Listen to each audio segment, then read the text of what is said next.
हाँ जी, सभी को नमस्कार। आज अपने चैप्टर है दिल्ली सल्तनत से संबंध किसका। राजस्थान की 3 रियासतों के नाम मेंशन किए हुए हैं, मेवाड़, रणथंभौर, जालौर। डायरेक्ट रूप से ग्रेड फर्स्ट ग्रेड और सेकंड ग्रेड में डायरेक्ट नाम देकर ये टॉपिक है, तो फिर दूसरे बच्चों के मन में ये सवाल रहेगा, तो क्या ये अन्य भर्ती परीक्षाएं जो लिखा हुआ उन सबके लिए है? बिल्कुल सबके लिए है। उनके तो मेवाड़, रणथंभौर, जालौर ये सारा ही पढ़ना पड़ता है, लेकिन फर्स्ट ग्रेड और सेकंड ग्रेड में सिर्फ इतना नाम देकर पूछा है कि इन रियासतों का दिल्ली सल्तनत से क्या संबंध रहेगा। आगे एक चैप्टर होगा कि मुगलों से इनका क्या संबंध रहेगा। अब अगर बात करें तो बहुत ही इसके 2 पार्ट मैंने बनाए हैं। एक अलाउद्दीन के आक्रमण के समय, जो बहुत बार बच्चों के चीजें याद भी होती हैं लेकिन उसमें डेटा खूब है। अभी अपने पास आप ये मान लो अच्छा खजाना हाथ लगा है। गवर्नमेंट ने जो रेकमेंड की है सरकारी स्कूल की लाइब्रेरियों में हिंदी ग्रंथ अकादमी की किताबें, उनसे डेटा बहुत ही नए नए आंकड़े आपको देखने को मिलेंगे। अब पहली बात है कि इस टॉपिक से प्रश्न जो है वो किस तरह का देखने को मिलता है। पहली बात है कि प्रश्न कैसा आएगा। प्रश्न ये आएगा, जैसे मैं आपको एक एग्जांपल दूं, मैंने जो असिस्टेंट प्रोफेसर का पहले एग्जाम दिया था उसमें ये पूछा गया था, इल्तुतमिश के आक्रमण के समय जालौर का राजा कौन था। अब देखो एक बार थोड़ा सा ना आप इन चीजों को समझो। इल्तुतमिश के आक्रमण के समय कहां का राजा, जालौर का राजा कौन था। जालौर में पूछा है उन्होंने, और आपको ऑप्शन पहला दे दिया जाता है कानड़देव। ठीक है, बहुत बार आपने राजाओं के नाम और वगैरह वगैरह सुने होते हैं। वाघभट्ट,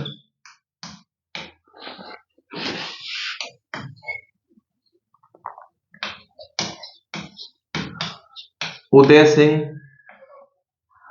और सी नंबर पे आप दे दो कोई भी X Y Z. D number पे कोई भी एक राजा का नाम दे दो, चाचिंग देव दे दो। चलो चाचिंग देव।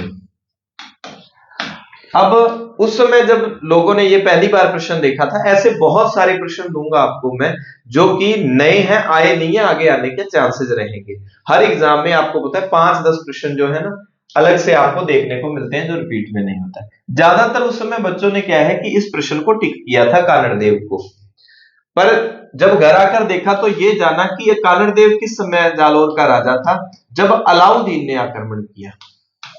अलाउद्दीन खिलजी ने जब जालौर पर आक्रमण किया उस समय जालौर का राजा कौन था, उस समय कानड़देव था। अच्छा, इल्तुतमिश के आक्रमण के समय फिर जालौर का राजा कौन हो जाता है, उदय सिंह हो जाता है।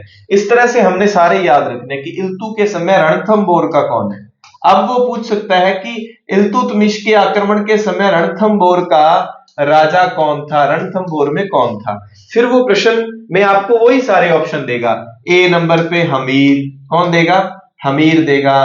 बी नंबर पे अलग, सी नंबर पे अलग, फिर यहां पर सी नंबर पे वो दे देगा एक राजा का नाम, वीर नारायण। तो जब इल्तुतमिश आक्रमण करता है, रणथंभौर का राजा कौन है, वीर नारायण। इसी तरह फिर ये सेम ही प्रश्न किस पर बन जाता है, चित्तौड़ पर बन जाता है। चित्तौड़ पर इल्तु के आक्रमण के समय राजा कौन था, तो वह जैतर सिंह हो जाता है। चित्तौड़ में हमें 2-3 राजाओं के नाम, जिसमें तेज सिंह, जैतर सिंह, इनको हमने थोड़ा सा देखना है, समर सिंह का भी नाम आएगा। तो कुल मिला के इस तरह से प्रश्न आते हैं, डायरेक्ट एक राजा का पूछ लिया जाता है। क्योंकि हमें ये ध्यान रखना होगा कि दिल्ली सल्तनत के समय, अब इसको मैं मिटाऊंगा, लीजिए, हमने ये देखना है दिल्ली सल्तनत। अब दिल्ली सल्तनत कौन सी है, पहली बात जो हमने टॉपिक को स्टार्ट करते हैं, सामान्य बात, फर्स्ट ग्रेड और सेकंड ग्रेड में यहां से प्रश्न आपको मिलता ही मिलेगा, एक नंबर क्लियर है। थर्ड ग्रेड और उनके तो काम का है ही फिर सबके। दिल्ली सल्तनत हमने ये जाना था लास्ट में, पृथ्वीराज चौहान 1192 में तराइन के द्वितीय, स्टोरी रूप में आप सुनेंगे। पृथ्वीराज चौहान 1192 तराइन के द्वितीय युद्ध में हार जाता है और भारत में सल्तनत की स्थापना हो जाती है।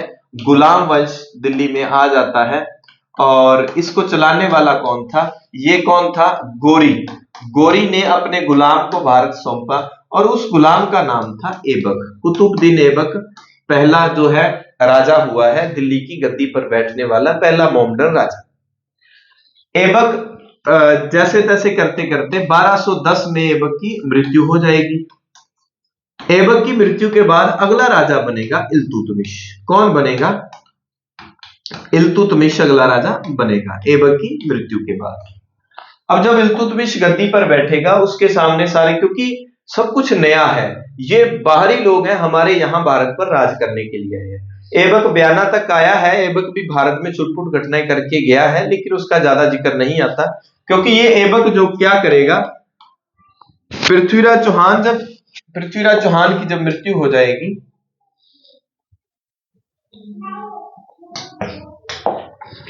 पृथ्वीराज चौहान की जब मृत्यु हो जाएगी तो ये क्या करेगा, रणथंबोर सौंप देगा उसके बेटे को। बेटे का नाम क्या है? रणथंबोर दिया किसको? गोविंदराज को दिया। रणथंबोर की अगर बात करें, गोविंदराज को रणथंबोर दिया जाता है। ठीक है, गोविंदराज और उसका पुत्र दोनों के दोनों क्या रहेंगे? ये मुसलमानों के सामंत रहेंगे। क्या रहेंगे? मुसलमानों के सामंत रहेंगे। मुसलमानों के सामंत, ये इनके सामंत रहेंगे। अब ऐबक के जाने के बाद इल्तुतमिश गद्दी पर आ जाएगा और रणथंबोर का अगला राजा जो बनेगा, करते करते आ जाएगा वीर नारायण। वीर नारायण क्या है कि वो रणथंबोर पर अपनी स्वतंत्र सत्ता की घोषणा करता है, कुछ भी करता है, उसके साथ इल्तुतमिश की कलह होगी। इसको हम अगर मैप रूप में देखें, थोड़ा सा अगर हम बात करें,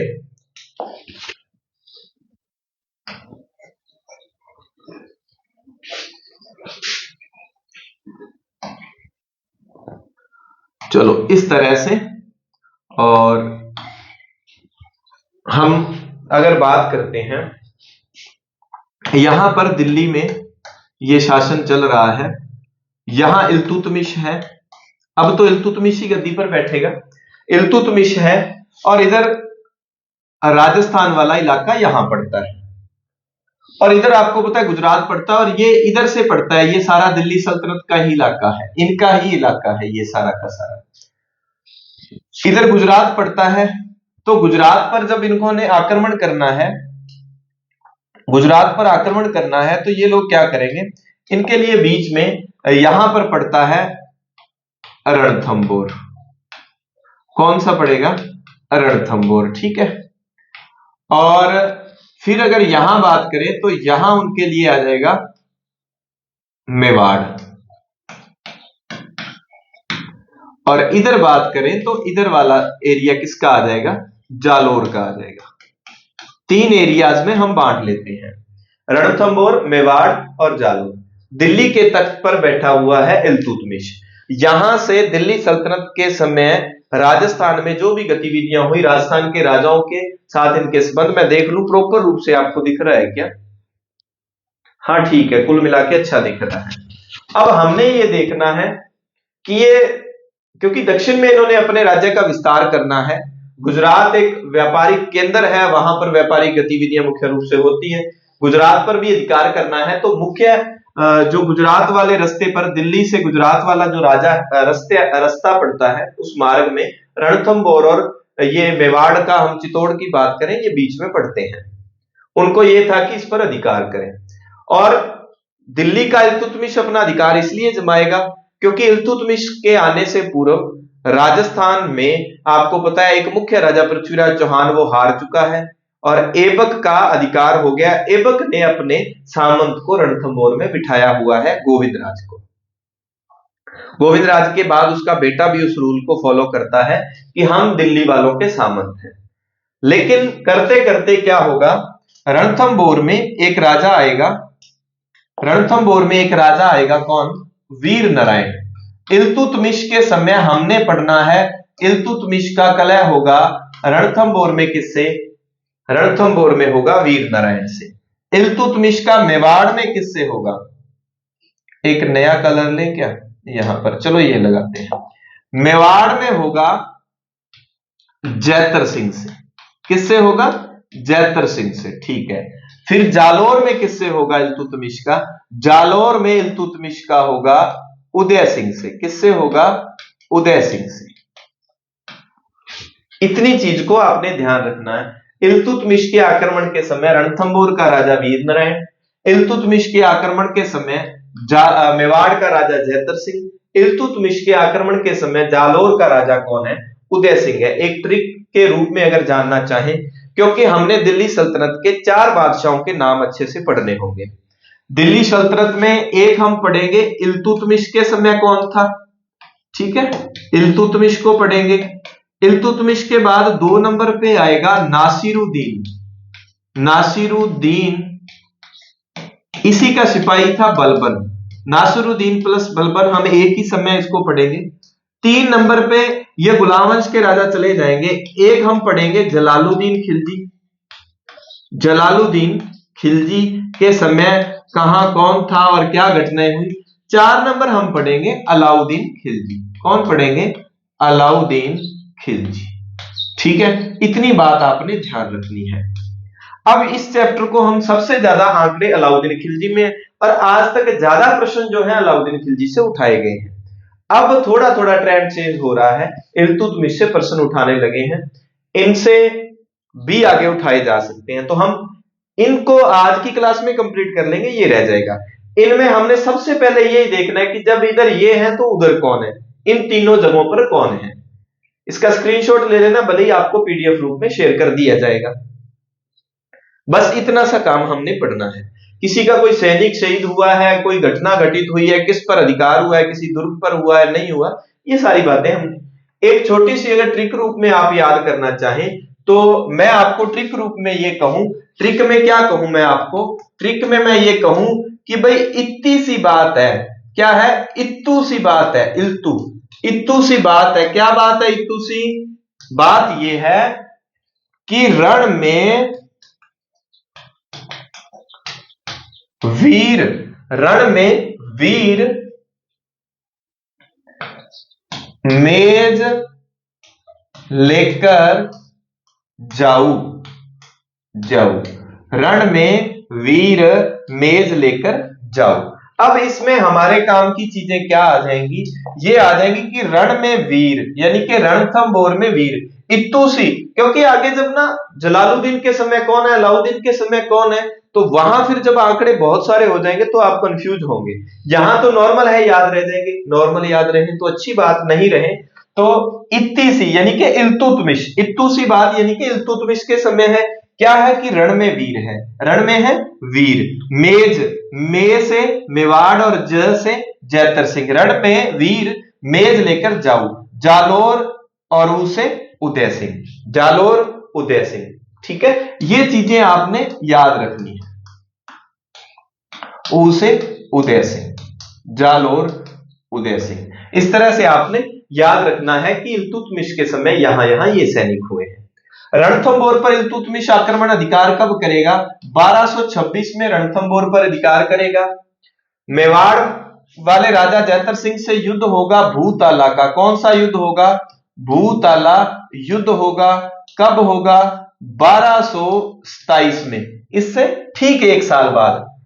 1226 में रणथंभौर, अगले स्टेप में हम 27 में मेवाड़ पर भूताला का युद्ध करवा देंगे। जयतर सिंह के सैनिक जरूर हम यहां याद रखेंगे। जयतर सिंह के सैनिक कौन थे? जयतर सिंह के सेनापति, सेनापति जरूर याद रखना है। मेज पर कौन बैठे हुए हैं? मदन, मदन व बालक, बालक ही बैठता है मेज पर पढ़ने के लिए, तो मेज मेवाड़ जयतर सिंह है। तो जयतर सिंह के सेनापति कौन थे? मदन और बालक थे। 1226 1227। जालौर में उदय सिंह के समय आक्रमण जो होगा वो आक्रमण होगा, यहां हम याद रख लेते हैं, यही मैं लिख देता हूं 1228, 1228, 26, 27, 28, इस तरह से हमने इनको याद रख लेना है। ये एक चार्ट आपको बहुत सारी चीजें क्लियर करवा देगा। हमने ये देखना है दिल्ली सल्तनत के समय रणथंभौर में क्या है, मेवाड़ में क्या है, जालौर में क्या है। सबसे पहले इस डायग्राम से हमने ये समझा कि दिल्ली सल्तनत में ऐबक के बाद पहला राजा आएगा इल्तुतमिश। इल्तुतमिश के समय रणथंभौर में। अच्छा, वंश भी अगर याद रखना चाहो तो ये वीर नारायण, ये चौहान वंश है, चौहान वंश है, ठीक है। कई बार बिल्कुल ही सामान्य बात पूछ ली जाती है, मेवाड़ में वही रहेगा गुहिल वंश, गुहिलों का, और जालोर में वही रहेंगे चौहान वंश, ये वही चौहान वंश है। इनके तो सीधा जालोर के चौहान वंश की तो एक सीधी सी ट्रिक मैंने तो इनको रटा हुआ है कि कीतू के मर जाने के बाद उदय की चाची ने साका किया, कीतू के मर जाने के बाद उदय की चाची ने, आप चाहे वैसे लिख लेना, साका किया। तो कीतू जालोर के चौहान वंश का संस्थापक कीर्तुपाल चौहान है। कीतू के मर, दूसरा राजा आएगा समर सिंह, मर जाने के बाद उदय की चाची ने साका किया, तो कीर्तिपाल चौहान, समर सिंह, उदय से उदय सिंह हो जाएगा, चाची से चाचिंग देव हो जाएगा, सा से सामंत सिंह, सा का किया, का से कानड़ देव। तो लास्ट वाले चारों ही राजा हमारे काम के होंगे, चाचिंग देव, चाची ने, उदय की चाची ने उदय, चाचिंग, सामंत और कानड़ देव, ये चारों के चारों हम जालोर में याद रखेंगे। एक बार के लिए इतना ही याद कर लो, अगर वो ट्रिक फिर मैं अगली स्लाइड में आपको लिखवा दूंगा। तो उम्मीद है ये चीजें आपको इतनी क्लियर होगी। अब हम इसको बिल्कुल आराम से पढ़ाऊंगा, मैं थोड़ा सा वो रीड के अकॉर्डिंग मेरी आदत बनी हुई थी कि आपको जल्दबाजी में, तो उस चक्कर में क्या है कि अपने जो, हालांकि मैं टेस्ट में उनको इंक्लूड कर दूंगा, बाद में हिंदी ग्रंथ अकादमी की पतली सी बुक है जो राजस्थान गवर्नमेंट ने रेकमेंड की हुई है सरकारी लाइब्रेरियों के लिए, तो वो रेकमेंड वाली लिस्ट से मैंने क्या कि वो पुस्तकें मंगवा रहा हूं, एक पतली सी बुक है, उसमें बहुत सारी बातें पृथ्वीराज चौहान के बारे में और विग्रहराज चतुर्थ के बारे में ऐसी है, किसी गाइड में नजदीक में ही नहीं है वो, और लेकिन उनके अकॉर्डिंग वो पतली सी बुक है, मान लो 50 60 70 पेज की, उसमें वो बात दी हुई है, तो गवर्नमेंट उसको फॉलो कर रही है। तो वो सारे तथ्य आपको टेस्ट सीरीज 23 मार्च से जो आरंभ हो रही है, फर्स्ट ग्रेड वाले बच्चों ने भी सेकंड ग्रेड का फॉर्म भरा होता है, तो आप क्या करना, सिर्फ वो वीडियो टॉपिक पढ़ लेना जो फर्स्ट ग्रेड में आपके लगते हैं, ठीक है, क्योंकि अभी आप सेकंड ग्रेड वाले टॉपिक अभी नहीं पढ़ेंगे, क्योंकि पहले फर्स्ट ग्रेड का पेपर है, सेकंड ग्रेड वाले तो पढ़ेंगे, और थर्ड ग्रेड वालों ने भी लगभग सेकंड ग्रेड भर रखा होता है, तो वहां सारा डाटा आपको उपलब्ध करवा दिया जाएगा। तो ये एक चीज हो गई इल्तुतमिश के समय। अब इल्तुतमिश के समय वाली बातें आपको पढ़ा देता हूं मैं। देखो यहां पर लिखा हुआ है मोहम्मद गौरी के बाद ऐबक आएगा, ऐबक के बाद इल्तुतमिश गद्दी पर बैठेगा। रणथंभोर का प्रथम चौहान राजा गोविंदराज व उसका बेटा कलहण देव तुर्कों के सामंत हुआ करते थे। तो दोनों ने, क्योंकि गोविंदराज को किसने बनाया था, ऐबक ने ही बनाया था अपना सामंत। बस रणथंभोर के चौहान वंश का संस्थापक कौन है, गोविंदराज। यही मैं लिख देता हूं जालोर के चौहान वंश का, जालोर के चौहान वंश का कौन है, जालोर के चौहान वंश का संस्थापक है जी कीर्तिपाल चौहान, कीर्तिपाल चौहान, ठीक है, ये था। अब दूसरी बात आ गई, जैसे गोविंदराज गया, कलहण देव गया, उधर से ऐबक भी चला गया दिल्ली सल्तनत में, अब आ गया इल्तुतमिश। ये कार्यकाल वगैरह वैसे ही लिखता हूं ताकि चीजें याद रहें, अच्छा इसके बाद ये घटना हुई थी, वैसे ये याद रखने योग्य चीजें नहीं है। डायरेक्ट प्रश्नों की बात करें, रणथंभोर में 1226 में अभी हम पढ़ के आए हैं, अब आपको आसान हो जाएंगे। इल्तुतमिश ने रणथंभोर पर आक्रमण कर दिया, राजा रणथंभोर का वीर नारायण है, अधिकार कर लिया। इस समय रणथंभोर का राजा वीर नारायण था जिसे इल्तुतमिश ने दिल्ली बुलाकर, इंपॉर्टेंट बात है, इल्तुतमिश रणथंभोर पर 1226 में आक्रमण करेगा, दोनों में युद्ध होगा। इल्तुतमिश क्या कर लेगा, रणथंभोर पर कुछ आंकड़े कहते हैं अधिकार कर लिया, कुछ कहेंगे नहीं कर लिया, और बाद में इल्तुतमिश उसको कहता है कि तू मेरे सामंत के रूप में यहां राज करना, कुछ समय बाद अपने सामंत को वहां बिठा देगा, और वीर नारायण को कहते हैं कि दिल्ली में बुलाता है, वैसे ही कोई किस तरह से भी बुलाया और धोखे से उसकी हत्या कर दी। तो रणथंभोर का कौन सा राजा जिसकी दिल्ली सुल्तान इल्तुतमिश ने हत्या कर दी, तो हत्या किसकी की थी, धोखे से वध कर दिया था वीर नारायण का। वीर आदमी को धोखे से ही मारा जा सकता है, इतनी सी बात है। इल्तुतमिश ने कुछ समय तक रणथंभोर पर अधिकार रखा, क्योंकि पैटर्न चेंज हो रहा है, बातें ऐसी आ सकती हैं कि रणथंभोर पर उसने अधिकार नहीं किया, रणथंभोर पर कुछ समय तक के लिए, कुछ समय तक अधिकार रखा था, बिल्कुल ऑथेंटिक हिंदी ग्रंथ अकादमी वाली बुक्स का डेटा है ये। रणथंभोर को अपने सामंत के रूप में चौहानों को वापस लौटा दिया। उसी पतली सी बुक की बात कर रहा हूं मैं। परंतु अजमेर व बयाना पर अधिकार रखा। वीर नारायण प्रहलादन के बाद गद्दी पर बैठा था, यानी कि गोविंदराज हो गया, गोविंदराज के बाद उसका बेटा हो गया, फिर प्रहलादन हो गया, प्रहलादन के बाद वीर नारायण बना। हमें ये याद नहीं रखना फर्स्ट ग्रेड और सेकंड ग्रेड के लिहाज से। रणथंबोर में इतनी सी बात ही है, वीर नारायण को हमने याद रखना है। मेवाड़ की अगर हम बात करें सेकंड स्टेप, हालांकि इसमें बात मैंने लिखी हुई है, इससे पूर्व गोहिल वंश का राजा सामंत सिंह हुआ था, जिसने तराइन के द्वितीय युद्ध में मोहम्मद गौरी के विरुद्ध पृथ्वीराज तृतीय की सेना के पक्ष में वो लड़ता हुआ मारा गया था। मैंने आपको वहां बताया था सामंत सिंह का। और उसकी पत्नी थी रानी करमवती। एक रानी करमावती वो है जो हुमायूं को राखी भेजेगी चित्तौड़ की, एक सामंत सिंह की पत्नी थी। ये जो इसकी एक बात है कि ऐबक ने जब आक्रमण किया तो ये मेवाड़ सेना का नेतृत्व कर रही थी। ऐबक के आक्रमण के समय मेवाड़ सेना का नेतृत्व, क्योंकि ये भी दिल्ली सल्तनत से जुड़ी हुई बात है, तो रानी कर्मावती ने किया था ऐबक के आक्रमण के समय मेवाड़ सेना का नेतृत्व। ये तो होगी ऐबक के समय की बात। अब हम बात करते हैं इल्तुतमिश के समय की बात। इल्तुतमिश आया, इल्तुतमिश के समय की हम बात करते हैं, ठीक है। भूताला का युद्ध, वैसे इसमें 1227 ज्यादातर हमें जगह पर मिलता है, पर मूलतः इसको ना बड़े रूप में सन दे देते हैं कि 1222 से लेकर 29 तक या 27 तक, इसके बीच में यह युद्ध हुआ था। क्या होता है कि इल्तुतमिश ने योजना बनाई इस पे चित्तौड़ पर आक्रमण करने की, चित्तौड़ नहीं मेवाड़ पर आक्रमण करने की। मेवाड़ की राजधानी इस समय नागदा है। मेवाड़ की जो मुख्य नागदा है, मुख्य अड्डा मेवाड़ का नागदा है। हालांकि जैतर सिंह की बात करें तो जैतर ने चित्तौड़ को राजधानी बनाया था, ये हम पढ़ते हैं, चित्तौड़ को राजधानी बनाया था। लेकिन अभी तक क्या है, मुख्य जो है वो क्या है, नागदा ही है। इल्तुतमिश की सेना आएगी, इल्तुतमिश की सेना आएगी और नागदा पर आक्रमण कर देगी। इल्तुतमिश की सेना आएगी, नागदा पर आक्रमण करेगी। इधर से जैतर सिंह को पता चलता है कि इल्तुतमिश की सेना आ चुकी है। जैतर सिंह भी अपनी फौज लेकर वहां पहुंच जाएगा।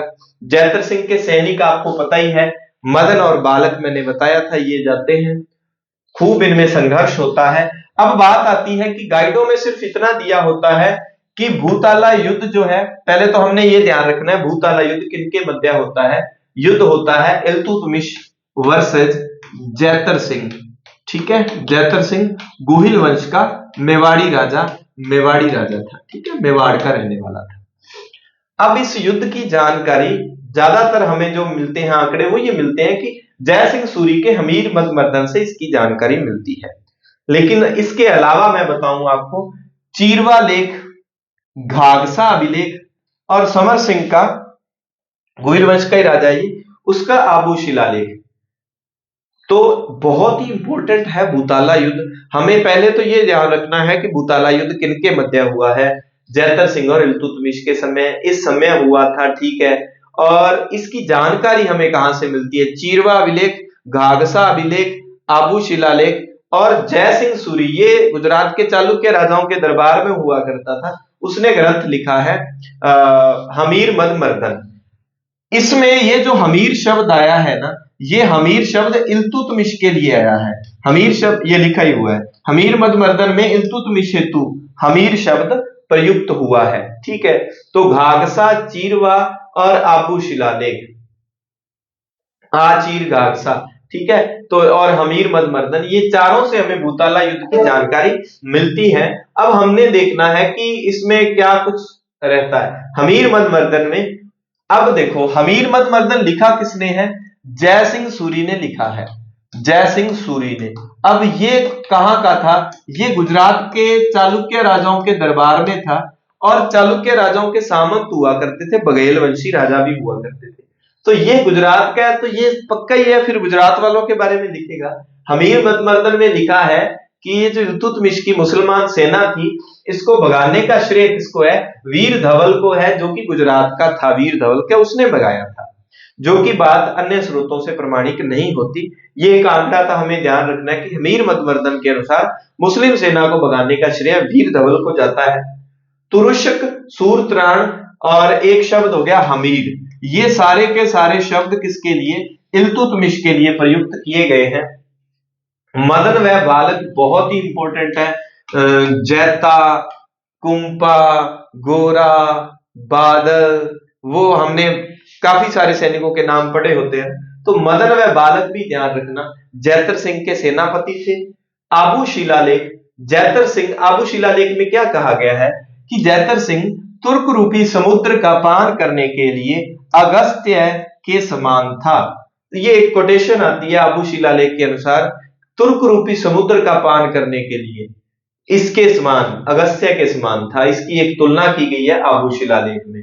तो कुल मिला के ये है बुताला का युद्ध 1227 ईस्वी के आसपास, यानी कि 22 से 29 के बीच माना जाता है। मदन बालक जैतर सिंह के सेनापति है, इल्तुतमिश की सेना आती है, घमासान युद्ध होता है।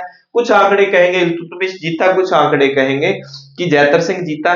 कुल मिला के हमारा पलड़ा भारी रहता है। लेकिन भूताला युद्ध का आगे मेवाड़ पर बहुत इफेक्ट पड़ेगा, यानी कि इससे नुकसान बहुत हुआ, क्योंकि इल्तुतमिश की सेना ने नागदा को तहस नहस कर दिया, बिल्कुल खत्म कर दिया।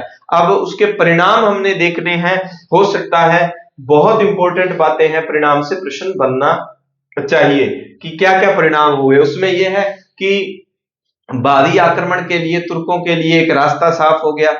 दूसरा, मेवाड़ में जन धन की हानि। तीसरा, नागदा एकदम से खत्म हो गया, नागदा का सैनिक व सांस्कृतिक महत्व बिल्कुल खत्म हो गया। और नागदा का स्थान अब कौन ले लेगा? आहड़ और चित्तौड़ ले लेगा। आगे मैंने मेंशन किया हुआ है, मेवाड़ की राजधानियों का क्रम दिया हुआ है, क्योंकि थर्ड ग्रेड वाले बच्चे भी देख रहे हैं। नागदा के बाद आहड़, आहड़ के बाद चित्तौड़, फिर कुंभलगढ़, फिर चावंड और अंतिम हमने देखा है उदयपुर राजधानी थी। ये प्रताप तक हम पढ़ते हैं। जैतर ने चित्तौड़ को राजधानी बनाया। दशरथ शर्मा ने एक इंपॉर्टेंट लाइन बोली है कि जैतर सिंह का काल मध्यकालीन मेवाड़ का क्या था? गोल्डन टाइम था, स्वर्ण काल था। बुताला युद्ध का परिणाम, तुर्कों के भावी अभियानों का मार्ग प्रशस्त हुआ इससे। दूसरा क्या है? मेवाड़ को इस युद्ध में जन धन की हानि उठानी पड़ी।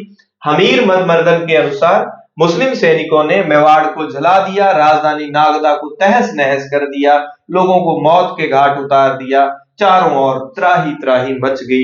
बुताला युद्ध की ये बातें जो है ना, इनमें से कोई बात जब पूछ ली जाती है तो तब अजीब सी लगती है, सत्य असत्य में बातें। नागदा का सैनिक व सांस्कृतिक विकास, ये बहुत इंपॉर्टेंट है भाई। ऐसी बातें सत्य असत्य में आती हैं कि आक्रमण के बाद कुछ नहीं हुआ, ज्यादा नुकसान नहीं हुआ, तो इस समय देखो नागदा का सैनिक व सांस्कृतिक विकास बिल्कुल अवरुद्ध हो जाता है, रुक जाता है, और इसका स्थान आहड़ यानी कि अघाट व चित्रकूट यानी कि चित्तौड़ ने ले लिया। तो ये था, हमने देख लिया इल्तुतमिश के समय रणथंभौर में वीर नारायण 1226, इल्तुतमिश के समय चित्तौड़ में जैतर सिंह, भूताला का युद्ध 1227। अब हमने देखना है जालोर में, जालोर में राजा उदय सिंह है। इल्तुतमिश के उदय सिंह क्या करेगा? इल्तुतमिश ने मंडोर और नाडोल पर अधिकार था, इल्तुतमिश के पूर्वजों का, इल्तुतमिश का, इसने उस पर अधिकार कर लिया मौका देखते ही। 1228 में इल्तुतमिश क्या करेगा? जालोर के चौहान राजा उदय सिंह पर आक्रमण करेगा। इसका वर्णन ताजुल मासिर में मिलता है, मिनहाज उस सिराज की तबकासे नयासी, ताजुल मासिर, हसन निजामी की रचना, हसन निजामी की। तो हसन निजामी ने बुक लिखी ताजुल मासिर, उसमें बताया गया है कि इल्तुतमिश ने 1228 में चौहान राजा उदय सिंह पर आक्रमण किया, दोनों में संधि होगी। इल्तुतमिश क्या है? दुर्ग पर अधिकार नहीं कर सका। तो 26, 27, 28 बिल्कुल क्रमानुसार आपको याद रह जाएंगे। पंडित दशरथ शर्मा एक बात कहता है, वैसे तो देखो सामान्यतः ये माना जाता है कि उदय सिंह जो है ना 1257 तक इसका कार्यकाल था, लेकिन दशरथ शर्मा मानते हैं कि वो 59 तक था। और दशरथ शर्मा ने लिखा इसकी मृत्यु के बाद कि जालोर, उदय सिंह के समय तक जालोर उत्तर भारत में संभवतः सर्वाधिक पावरफुल शक्तिशाली राज्य हुआ करता था जालोर। हमारा राजस्थान जो है ना बड़ा समृद्ध रहा है, बड़े वीर राजा रहे हैं। राजस्थान के राजा जो है ना पूरे भारत में अपना एक शानदार राज करते थे। तो जो भी दिल्ली के तख्त पर बैठता था, आप देखो कि उसका किसी ना किसी तरह से अपने राजस्थान के राजाओं से कलह रहती है उनकी। 1254 में सुल्तान नासिरुद्दीन महमूद ने भी असफल आक्रमण किया था उदय सिंह पर, लेकिन वो कामयाब नहीं हुआ था। अब दूसरा राजा हमारे सामने आ जाता है नासिरुद्दीन, सुल्तान नासिरुद्दीन। इल्तुतमिश के समय हमने, उम्मीद है समझ आ गया होगा, रणथंबोर, जालोर और चित्तौड़ में कौन कौन था, आपको अच्छे से चीजें क्लियर होगी और यहां से आपको पता है प्रश्न बनता ही है। चलिए नेक्स्ट, इल्तुतमिश के बाद देखो रजिया सुल्तान उसकी बेटी गद्दी पर बैठी, 1236 से 40 तक 4 साल रहेगी और फिर छोटे छुटपुट राजा और आएंगे, लेकिन मुख्य राजा जो आएगा 1246 में सुल्तान नासिरुद्दीन आएगा। हमने ये देखना है नासिरुद्दीन के समय किस किस जगह पर कौन राजा था और किसी से कोई युद्ध हुआ क्या। हम लगाएंगे पहला नंबर मेवाड़ का। मेवाड़ में अभी जैतर सिंह जमा हुआ है, सुल्तान का इस पर असफल आक्रमण होता है। इंपॉर्टेंट बात ये फरिश्ता ने बताई हुई है कि दिल्ली सल्तनत के नासिरुद्दीन और जैतर सिंह के मध्य युद्ध का या कलह का कारण क्या था, तो वो कारण बताता है फरिश्ता कि जैतर सिंह द्वारा सुल्तान के भाई जलालुद्दीन को, ये उस समय कहते हैं कि कनौज का सामंत या गवर्नर हुआ करता था, कनौज का सामंत या गवर्नर था जलालुद्दीन। जलालुद्दीन को नासिरुद्दीन बुलाता है कि भाई दिल्ली आओ, बुलावा आया है, तो इसने कोई कांड कर रखा होगा, ये डर गया। जलालुद्दीन ने सोचा कि मेरे को दिल्ली में बुला के मारा जाएगा, तो ये भाग के जैतर सिंह के पास आता है। जिस तरह से हमीर वाली वो रचना रणथंबोर वाला सीन, सेम वैसा ही। तो युद्ध का इन दोनों में युद्ध हुआ जिसमें सुल्तान असफल नहीं हुआ, जैतर सिंह ही विजय रहता है। तो उसका कारण था सुल्तान के भाई जलालुद्दीन को जैतर सिंह द्वारा शरण देना। बस ये एक छोटा सा आंकड़ा, हालांकि सबसे इंपॉर्टेंट बातें तो इल्तुतमिश के समय ही रहती हैं। मेवाड़ का दूसरा राजा तेज सिंह है। एक जैतर सिंह इल्तुतमिश और नासिरुद्दीन दोनों के समय है। तेज सिंह नासिरुद्दीन के समय भी राजा था। इस समय नासिरुद्दीन के सेनापति, नासिरुद्दीन का बलपन बहुत ही इंपॉर्टेंट बंदा है, इसने कई बार असफल आक्रमण किए। 1253-54 तेज सिंह का प्रधानमंत्री भीम सिंह बलबन से युद्ध करते हुए मर गया था। ये थोड़ा सा एक शानदार आंकड़ा है कि मेवाड़ के किस राजा का प्रधानमंत्री भीम सिंह दिल्ली सल्तनत के किससे, है ना, किससे युद्ध करते हुए मारा गया था, तो वो भीम सिंह, या इसका आ सकता है भीम सिंह किसका, तेज सिंह का प्रधानमंत्री था। उसमें जैतर सिंह आ सकता है, उसमें तेज सिंह आ सकता है, समर सिंह, कोई भी आ जाए, ध्यान रखना बलबन से युद्ध करते हुए 53-54 में। यहां आंकड़ा इतना इंपॉर्टेंट है नहीं, ठीक है। और तेज सिंह के बाद राजा समर सिंह होगा। समर सिंह जो है वो हमारे आगे काम आएगा, जब हम अलाउद्दीन में पढ़ेंगे तो अलाउद्दीन के समय ये हमारे काम आएगा। अलाउद्दीन की सेना से ये टैक्स लेगा समर सिंह, ये वही राजा है जो अलाउद्दीन की सेना से टैक्स लेगा, अलाउद्दीन की सेना से टैक्स लेगा, और तब हम इसको पढ़ेंगे। यहां ये काम का नहीं है, वहां काम का है। तो बलबन के समय ये राजा था, तो ये इतना इंपॉर्टेंट नहीं है, वो हमने वहां याद रखना है। तेज सिंह के समय वही तेज सिंह है, श्रावक प्रतिक्रमण सूत्र चूर्णी 1260 में मेवाड़ का पहला चित्रित ग्रंथ हमने चित्रकला में पढ़ा था। चित्रकला वही चित्रकला, कोई नए बच्चे अगर इस वीडियो को देख रहे हैं, उनको 6 से 10 तक की आर्ट एंड कल्चर याद नहीं हो रहा, क्योंकि 9वीं 10वीं किताबों में बहुत मैटर दिया हुआ है, मैंने ट्रिकली पढ़ाया हुआ है। रीट में बच्चों को पता ही है, हिंदी पंजाबी बागड़ी में ट्रिक हुआ करती थी, और क्लास में याद हो जाएगा, ये प्रॉमिस है। चाहे राजस्थान की चित्रकला, भाषा साहित्य, चाहे आभूषण, चाहे वो नृत्य है, मेले हैं, त्योहार हैं, दुर्ग हैं, वो सारे के सारे क्लास में याद होंगे, इतना श्योर हूं मैं। जालो, ये इंपॉर्टेंट है भाई, वेरी इंपॉर्टेंट है। जालोर में राजा है चाचिंग देव। इस समय दिल्ली सल्तनत के 2 सुल्तान नासिरुद्दीन व बलबन, दोनों सुल्तानों, 2 सुल्तान हुए हैं। नासिरुद्दीन लगभग 1266 तक रहेगा, और बलबन क्या है 1266 के बाद लगभग 88-90 तक ये राज करेगा, 1266 के बाद राज करेगा बलबन, ठीक है। तो ये दोनों राजाओं के समय जालोर पर कौन था, चाचिंग देव था, और दोनों सुल्तानों ने इस पर आक्रमण करने का, ये एक बार प्रश्न आया हुआ है। दिल्ली सल्तनत के जालोर के किस राजा के समय किसी भी सल्तनत काल के किसी भी राजा का आक्रमण नहीं हुआ, चाचिंग देव था। अब थोड़ा सा ना मैं जालोर के राजाओं को लिख दूंगा और ये बता दूंगा कि हमारे काम के कितने हैं। जालोर में पहला राजा था कीर्तिपाल चौहान, कीर्तिपाल है, और दूसरा राजा है समर सिंह। कित्तू के मर जाने के बाद उदय की चाची ने साका किया। उदय सिंह की चाची ने चाचिंगदेव साका किया। 5 नंबर सा से सामंत सिंह, ये वही राजा है ना, सामंत सिंह का नाम पहले आया था। साका किया कानड़ देव। अब देखो हमारे काम के जालोर के राजा कौन कौन से हैं, ये हैं। ये किसके समय है, इल्तुतमिश के समय है। देखो जालोर का अगर ऐसे भी करना चाहो तो ऐसे भी, इल्तुतमिश के समय उदय सिंह राजा है, ठीक है। चाचिंग देव कोई आक्रमण नहीं, कोई आक्रमण नहीं। और समकालीन राजा कौन है, समकालीन है नसीरुद्दीन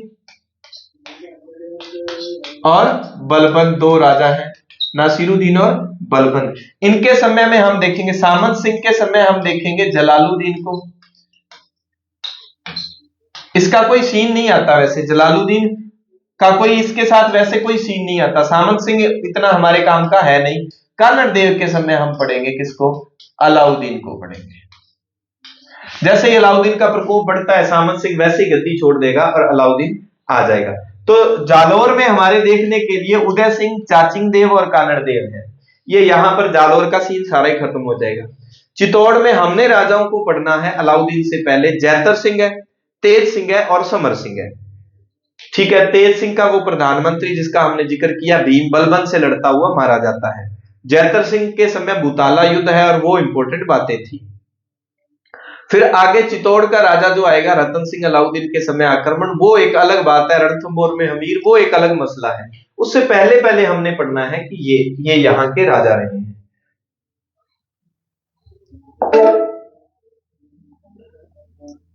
अब आ जाओ रणथंभौर पर।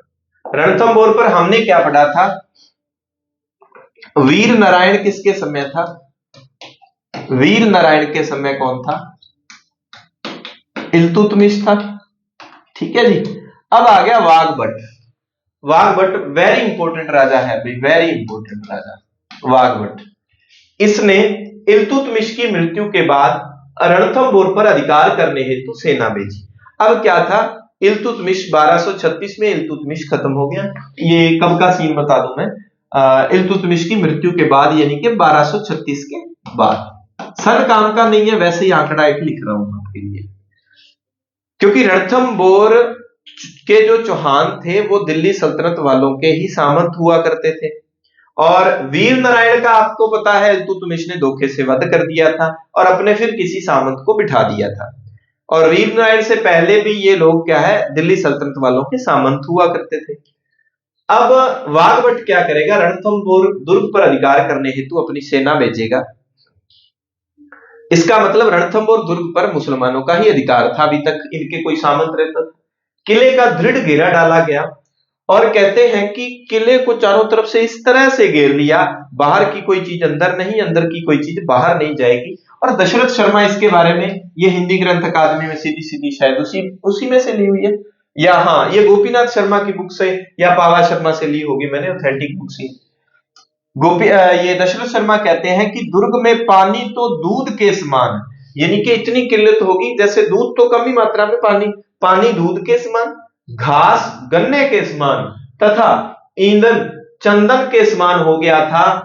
दुर्ग के अंदर से मुसलमानों को बचाने हेतु रजिया के सेनापति, क्योंकि इल्तुतमिश के जस्ट बाद, इल्तुतमिश के बाद रजिया गद्दी पर बैठेगी। रजिया का 1236 से 40 तक शासन रहता है, 1236 से 40 तक शासन रहेगा। 4 साल के लिए भारत की प्रथम मुस्लिम शासिका जो हुई है, और एकमात्र ही मान लो ये दिल्ली सल्तनत में रजिया सुल्तान, इसका पूरा नाम रजिया सुल्तान था, ठीक है। इल्तुतमिश की बेटी थी, 1236 से 40 तक रहेगी। अब इल्तुतमिश के बाद रजिया है गद्दी पर, और रजिया को पता चला कि मुसलमान हमारी जो रियासत है रणथंभौर पर, उस पर तो वाघभट ने पूरी घेराबंदी कर रखी है। इधर उधर से फोन वोन पे बात हुई होगी, रजिया कहा होगा कि हम तो मर गए हैं। रजिया अपने सेनापति को भेजेगी। कुतुबुद्दीन और मलिक हुसैन दो बताए जाते हैं, लेकिन एक बुक में ना मलिक हुसैन, हिंदी ग्रंथ अकादमी में मलिक हुसैन ही नाम मिलता है एक जगह। तो मलिक हुसैन रजिया का सेनापति आएगा, हालांकि वो बागभट्ट से हार जाएगा, पर वो क्या करते हैं कि मुसलमानों को क्या है, दुर्ग से मुसलमानों को बचाने में थोड़ा सा कामयाब हो जाएंगे और मुसलमानों को वहां से बचा के, कुछ लोग जो भी बचे उनको बचा के ले जाएगा। ये बागभट्ट था। बागभट्ट का बहुत ही खतरनाक सीन रहेगा इनके साथ। देखो अभी रजिया के बाद दिल्ली की गद्दी पर बैठने, क्योंकि बहुत सारे कट्टर मुसलमानों ने विरोध करना शुरू कर दिया था कि दिल्ली के तख्त पर एक बादशाहत एक औरत के पास है, तो बहुत ही गलत बात है। बहुत सारे राइटरों ने ये लिखा है कि इसको गद्दी छोड़कर चरखा काटना चाहिए, ठीक है। तो बहुत सारी बातें, रजिया को मार दिया जाता है यही बठिंडा में, तबर हिंद में। और रजिया के बाद क्या है, गद्दी पर थोड़े थोड़े समय के लिए बहराम शाह बैठेगा, अलाउद्दीन मसूद शाह बैठेगा, फिर नासिरुद्दीन आएगा।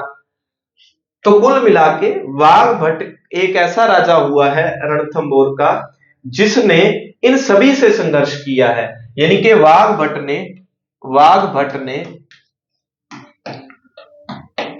4 सुल्तानों से संघर्ष किया है। देखो भैया कितना इंपॉर्टेंट रहा होगा अपने समय का। रजिया से भी सामना हुआ है, बहराम शाह से भी हुआ है, मसूद शाह से भी हुआ है और नासिरुद्दीन से भी हुआ है। मिनहाज उस सिराज, इसका पूरा नाम है मिनहाज उस सिराज, और इसने एक बुक लिखी थी तबकात ए नासिरी।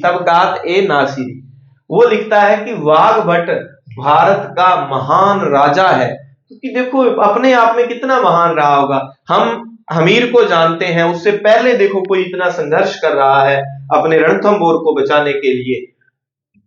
बलबन नासिरुद्दीन का सेनापति हुआ करता था। बलबन का सहायक था बहायुद्दीन ऐबक, कुतुबुद्दीन ऐबक नहीं, बहायुद्दीन ऐबक। वो दुर्ग पर आक्रमण करते समय मारा गया था। इसी संघर्ष में कहते हैं बलबन का एक सहायक सेनापति था बहायुद्दीन ऐबक, वो भी मारा गया था। तो कुल मिला के आपके मन में ये प्रश्न उठ रहा होगा कि वाघभट्ट में कैसा प्रश्न आएगा। एक बार प्रश्न आया हुआ है कि रणथंभौर के किन राजाओं ने दिल्ली सल्तनत के साथ संघर्ष किया, तो वो जोड़े बना के दिए हुए थे। एक जोड़े में था वाघभट्ट और एक साथ में दिया था हमीर। तो हमीर अलाउद्दीन से करेगा और वाघभट्ट भी संघर्ष करेगा। हालांकि एक ऑप्शन में शायद वीर नारायण और हमीर भी था। वीर नारायण तो वो जिसको मार ही दिया था, तो उसमें फिर ये सही ऑप्शन था वाघभट्ट और हमीर ने। वाघभट्ट तो दिल्ली सल्तनत के 4 सुल्तानों से संघर्ष करेगा। इवन नासिरुद्दीन के बलबन बन रहा है, तो बलबन एक, हालांकि उस समय सेनापति है, बलबन से भी ये संघर्ष कर रहा है। अब ये बात आ जाती है, बाद का राजा है रणथंभौर का ही राजा है, जैतर सिंह नाम भी आता है, लेकिन हिंदी ग्रंथ अकादमी में नाम मिलता है जयसिम्हा 1248 के बाद। यानी कि जब नासिरुद्दीन गद्दी पर बैठेगा उसके बाद राजा इधर जयसिम्हा बन जाएगा।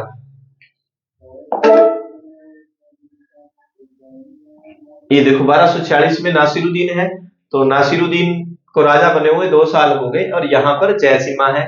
बलबन ने 3 बार असफल आक्रमण किया जयसिम्हा के समय। यानी कि बलबन किसका सेनापति, नासिरुद्दीन का सेनापति है। इस समय बलबन नागौर का अधिकारी हुआ करता था और बलबन ने इस जयसिम्हा को कर देने हेतु बाध्य कर लिया था। कुल मिलाके अगर हम रणथंभौर की बात करें, रणथंभौर की बात मैं लिखूं आपके सामने, तो रणथंभौर के राजा हैं, 1 नंबर पर हमने वीर नारायण को पढ़ा।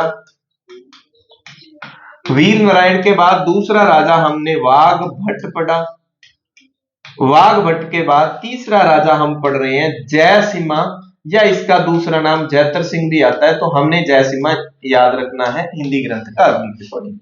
वीर नारायण की बात इल्तुतमिश के समय है, ठीक है। इल्तुतमिश क्या करेगा, इल्तुतमिश ने मरवा दिया इसको, ठीक है, धोखे से मरवा दिया।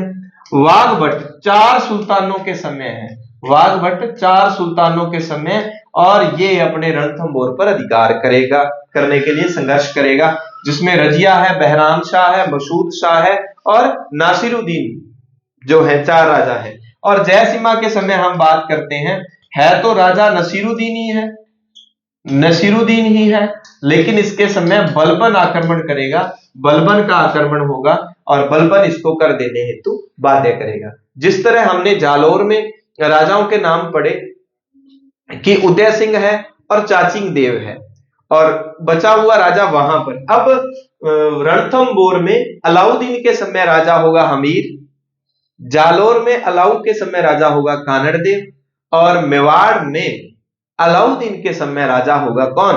रतन सिंह।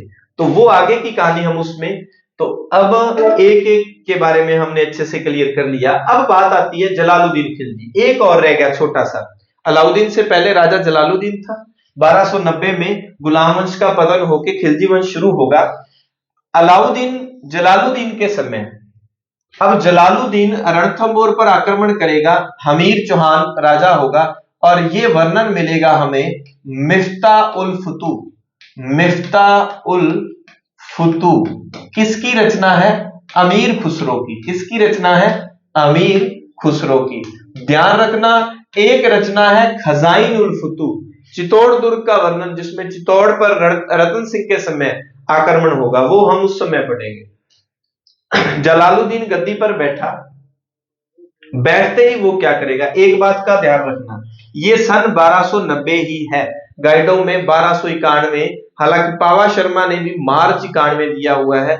और एक बार किसी कंपटीशन एग्जाम में पूछा है कि जलालुद्दीन खिलजी ने रणथंबोर पर आक्रमण कब किया, उन्होंने 1290 उत्तर माना था, और ऑथेंटिक बुक में भी 1290 दिया है कि 1290 जलालुद्दीन खिलजी रणथंबोर पर कितने आक्रमण करेगा?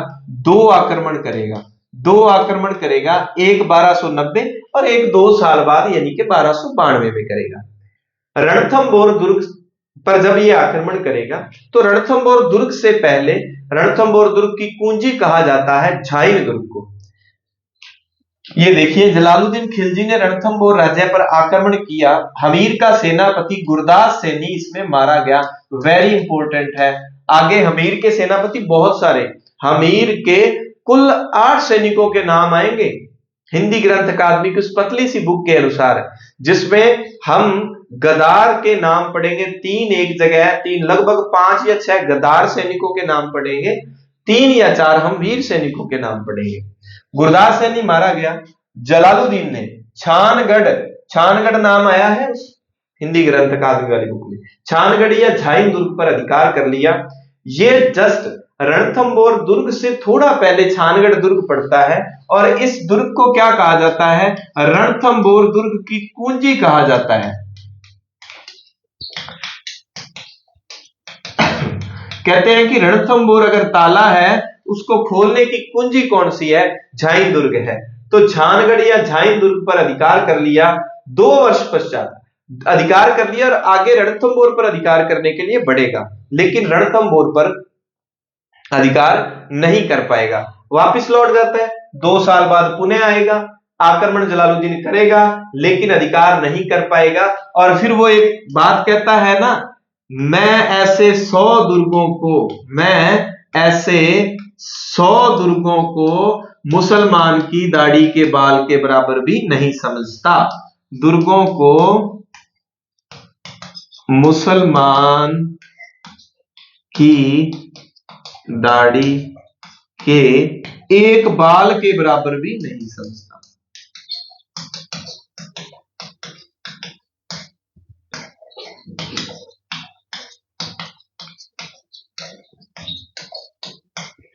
ये बात इस समय डायलॉग फेंका था, किसने कही थी ये बात? ये बात जलालुद्दीन खिलजी ने। जलालुद्दीन खिलजी ने रणथंबोर पर आक्रमण किया, हमीर के समय आक्रमण किया। अमीर खुसरो की रचना खजाइन उल फुतू में यह वर्णन मिलता है। ये तो हो गया रणथंबोर का सीन। जलालुद्दीन ने जो ही जगह आक्रमण किए थे, एक रणथंबोर में और एक आक्रमण किया था जालोर में। और जालोर का राजा कौन हुआ करता था उस समय? सामंत सिंह। इसमें भी एक बात दी हुई है, 1291 में जलालुद्दीन की सेना सांचौर जालोर में तक बढ़ाई। भाई 90 में आक्रमण किया और वापस लौट के आधी सेना इधर आ गई जालोर की तरफ। सांचौर में सामंत सिंह ने सुल्तान की सेना का मुकाबला किया। बाघेल, जो बाघेल गुजरात वाला राजवंश, राजा सारंगदेव की सहायता से उसने सुल्तान की सेना को लौटने हेतु बाध्य कर दिया। सारंगदेव का यहां नाम याद रखेंगे। अब जलालुद्दीन के समय हमने क्या याद रखना है, हमने ये याद रखना है रणथंबोर में कौन है, रणथंबोर में है जी कौन, हमीर है, राणा हमीर है। और सैनिक कौन था उसका जो मारा गया था सेनापति, वो था गुरदास सैनी। कौन था, गुरदास सैनी। फिर बात आएगी जलालुद्दीन के समय जालोर में कौन है, जालोर में राजा है जी सामंत सिंह। पूछा जा सकता है जलालुद्दीन के जालोर आक्रमण के समय राजा कौन था। अब आप, हमने कानड़ देव बहुत पढ़ा होता है और मैंने एक इल्तुतमिश के समय उदय सिंह पढ़ा दिया, लेकिन बीच का राजा याद रहना चाहिए सामंत सिंह था। और सामंत सिंह का साथ दिया है बाघेल वंश का था कौन, सारंग, इसने साथ दिया था। कुल मिला के हमने इल्तुतमिश, नासिरुद्दीन, जलालुद्दीन को पढ़ लिया। इनके समय इन तीन जगहों पर राजस्थान में क्या क्या थी, और मैं मानता हूं कि इसमें से जो है चीजें कवर हो जाएंगी आपकी सारी, आप यकीन मान के पढ़ लेना। इंपॉर्टेंट बात है 23 मार्च से टेस्ट सीरीज शुरू हो रही है। खतरनाक वाले टेस्ट बनाऊंगा बिल्कुल आरपीएससी वाले पैटर्न के, और पहले 100 बच्चों के लिए इसकी फीस 199 रखी गई है, फिर भाई मूड हुआ बढ़ा दी जाएगी फीस। और दूसरी बात, पहला जो टेस्ट है वो बिल्कुल फ्री रहेगा। पहला टेस्ट क्या है, बिल्कुल फ्री रहेगा, और हर टेस्ट की आपको क्या है व्याख्या सहित हल मिलेगा यूट्यूब पर। कोर्स आपको निःशुल्क करवाया ही जा रहा है। टेस्ट आपके ये पेपर तक टेस्ट होंगे। सबसे इंपॉर्टेंट बात है 7 बार रिवीजन करवाऊंगा मैं, 7 बार रिवीजन करवाया जाएगा आपको। जितने भी टफ पार्ट होंगे आपके सेकंड ग्रेड, फर्स्ट ग्रेड के भी साथ में ये चल ही रहे हैं, और सेकंड ग्रेड का क्योंकि समय काफी है, तो वो सारे टफ पार्ट आपको मैं पढ़ाऊंगा। व्याख्या में आपको इंपॉर्टेंट चीजें बिल्कुल अच्छे से करवाई जाएंगी। आप जुड़े रहना, हमने मिलकर उसको फतेह करना है। जिस तरह से आपने रीट पे भरोसा बताया जमाया था ना, इस तरह से बनाए रखना आप। मेरा जितना अनुभव है मेरे सिलेक्शन का, मेरा अनुभव वो सारा आपको दिया जाएगा। क्लास अच्छी लगे शेयर कर देना, और टेलीग्राम में आप सभी जुड़े हुए हैं, वहां पोस्ट करते हैं तो आप शेयर नहीं करते, जरूर शेयर करना। और ऐसा नहीं है कि आप शेयर नहीं करेंगे मैं पढ़ाना बंद कर दूंगा, मैंने तय कर लिया है पढ़ाना पढ़ाऊंगा, आपके किसी और भाइयों का बहनों का भला हो जाए, ठीक है। और टेस्ट शेड्यूल वाला जो है ना, वो सभी लोग उसमें स्टेटस लगा लेना। 23 मार्च भगत सिंह को याद करते हुए शुरू करेंगे। आप टेस्ट को कितनी बार भी दे सकते हैं, ये है, ऐसे नहीं जब आपका मन करेगा तभी दे सकते हैं, कितनी बार भी उसको दिया जा सकता है।